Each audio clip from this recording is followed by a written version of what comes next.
Sa unang panahon, sa isang malayong lugar, may isang binatang prinsipe ang namuna sa isang kaharian. Ang prinsipe at ang kanyang mga nasasakupan. Napakabata pa ng prinsipe nang mamuno siya sa kanilang kaharian. Pero lagi siyang tinatamad kung kumilos at walang ginagawa. Dahil doon, naging magulong kanilang bansa. Hindi umaasenso ang mga tao.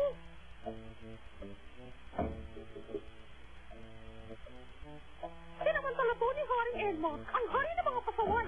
Sinimulan niyang kontrolin ang tatamad-tamad ng prinsipe. Gustong gamitin ni Haring Edma ang prinsipe para makuha ang buong bansa. Prinsipe Makaro! Kumising ka! Magkabaho ka naman!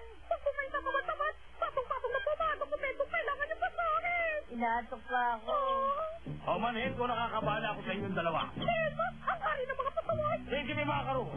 Prinsipe, may dinala po ako na sigurado maiibigan nyo. Nagdala po ako ng pinakapaborito nyo sala, ang pudding. Pudding ba ang sinabi mo, Edma? Pwede.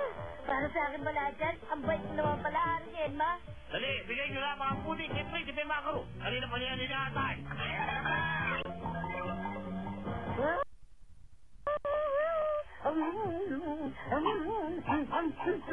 Ang sarap!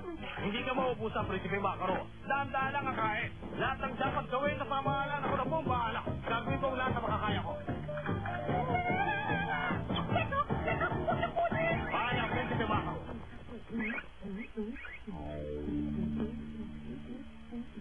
Kung magpapatuloy ang ganito, hindi magtatagal. Mapupunta na kay Edma ang buong kaharian. Hindi dapat mangyari ang bagay na yun. Paano ba ito? Ano ba dapat mong gawin? Ale, Mama, bili ko kayo ng pudding. Bagong lutong pudding. Kuya, ano raw yun? Meron nagtitinda ng pudding. Teka lang, hinto niya. Bababa ako. Kuya? Ah! Wajya. Aba, kakaiba ito. Hindi ako makapaniwala. Kamukha ko ni Prinsipe Makaro. Bakit nagtitinda ng pudding? Dahil po sa Prinsipe Makaro, di ba? Patuwarin niyo ako. Hindi ko po kayo agad nakilala. Huwag mo nang isipin niyo. Tumayo ka na lang dyan. Naiilang ako sa'yo eh. Sabi mo kanina, nagtitinda ka ng pudding, hindi ba? Opo, kung gusto niyo po na bagong lutong pudding, marami pa po doon sa panaderya ni Haring Ami. Huwag po kayo mag-away. Tama na ho yan. Mag-usap lang ho kayo na may naon. Stop, Kati. Papayagan ko na yung inutan ko sa'yo pudding do isang araw. Hindi, wag na. Hindi na kayo kailangan. Wag mo na akong bayaran. Ha? Hindi po ba tinulungan niyo akong ayusin ang post ng bahay ko? Eh, di tulungan na lang po tayo. Mas maganda yun, di ba? Pwede rin. Okay lang po ba kayo? Kung hindi niyo kaya, bubuhati ko na lang kayo. Oo. Di ba sabi? Kahit magkamukha-mukha sila ni Prinsipe Makaro, magkaibang naman sila na pag-uukali. Dito po yung Prinsipe.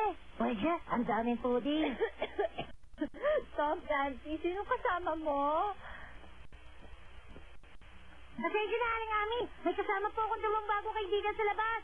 Ah, ganun ba? Kukuha ko kayo ng saa. Huwag na po kayo bumangon. Kailangan niyo magpahinga. Alis na po kami. O sige, pasensya na ha. May sakit si Haring Ami at kailangan niya magpahinga. Sunod lang tayo sa bahay ko para hindi natin siya maistorbo. Meron din tong pudding.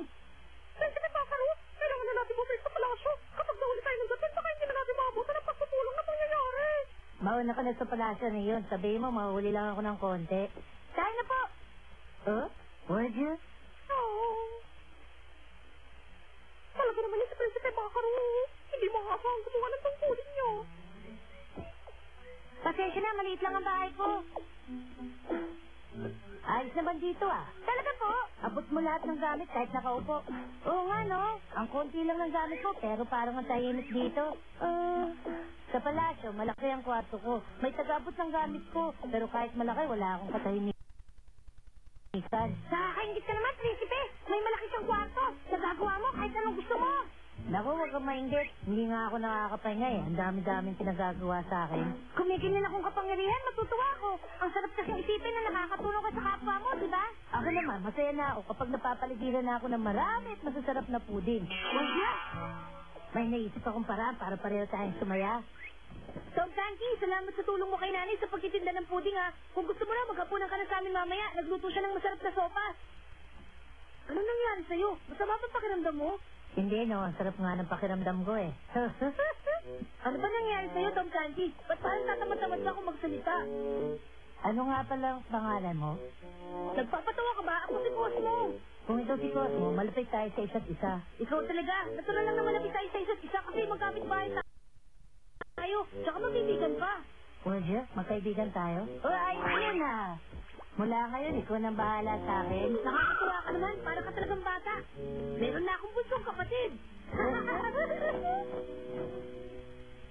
Sa mga oras na yun, nakahaya ng ngayon. Makinig kayong lahat. Ako muna ang pansamantalang hahalili at upo sa pwesto ni Prinsipe Makaro habang wala siya. Paano ba yan? Pag hindi pa dumating si Prinsipe Makaro, magkakari-harihan na dito si Elma. Paano maghihirap at bansang ito? Nandito na po ang mahal na Prinsipe Makaro! Ngayon lang dumating ang Prinsipe sa pagpupulong! Sige, simulan na natin agad ang pagpupulong. Ano ba pag-uusapan natin? Pag-uusapan po natin ngayong araw at tungkol sa malalang problema sa basura ng iyan. Marami pong bumibisita sa bayan pero dahil doon nagiging marami na pong kasada. Nakita ko nga ang problema yan nung nasa labas ako. Simula ngayon, maglalaan tayo at ang mga mamamayan ng isang araw kada linggo para maglinis sa buong bayan. Ayos ba yun? Maganda pong naisip ko si Dea Prinsipe Makaro. Susunod naman. Ininamutahi ko na mga batang skola na magkaroon ng pagpupulong para sa pagsusulong ng bagong ekonomiya na gaganapin sa loob ng templo. Maganda mong kain nila. Itakdaan nila agad ang araw ng pagpupulong sa sali ko. Sa isang iglap, biglang nagbagong lahat. Ang dating Prinsipe na tatamad-tamad na din kilala sa kanyang kasipagan. Dahil sa nangyari, hindi na muli naghari si Edma at ang kanyang mga kapatid. Bakit nagkaganito? Paano naging masipag ang isang dating tatamad-tamad na Prinsipe? Hindi pwede ito! Dahil sa panangyari sa pagbabago, muling nabuhay ang bayan ng Heian at naging uunlad ang mga mamamayan. Naging tanyagang masipag na Prinsipe. Samantala, sa panig naman ang kamukha ng Prinsipe. Puding kayo dyan. Bili na kayo ng puding. Bagong lutong puding. Di ba nakakapatid bago kayo si Top Candy? Naging malabig siya sa lahat, ano? Tignan nyo. Oo, sa, para may kakapal sa tatamad-tamad, pero malabig. Cosmo, pahingi pa ng puding na binibenta mo. Sige na, nagugutom pa ako. Hindi pwede itong candy. Dahil isa lang sa isang araw. Kahit nasa ka pa, hanapin mo magpapasaya sa'yo.